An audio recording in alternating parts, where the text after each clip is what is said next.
رات کی قسم جب وہ چھا جائے اور دن کی قسم جب وہ روشن ہو جائے، اور اس ذات کی قسم جس نے نر اور مادہ پیدا کیے کہ تم لوگوں کی کوشش طرح طرح کی ہے۔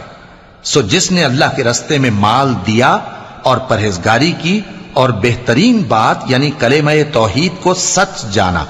تو اس کو ہم آسان طریقے کی توفیق دیں گے، اور جس نے بخل کیا اور بے پرواہ بنا رہا اور بہترین بات کو جھوٹ سمجھا، تو ہم اسے رفتہ رفتہ سختی میں پہنچا دیں گے، اور جب وہ دوزخ کے گڑھے میں گرے گا تو اس کا مال اس کے کچھ بھی کام نہ آئے گا۔ یقیناً راہ دکھا دینا ہمارا ذمہ ہے، اور بے شک آخرت اور دنیا ہماری ہی ملکیت ہیں۔ سو میں نے تم کو بھڑکتی آگ سے خبردار کر دیا ہے، اس میں وہی داخل ہوگا جو بڑا بدبخت ہے، جس نے جھٹلایا اور منہ پھیرا، اور جو بڑا پرہیزگار ہے وہ اس سے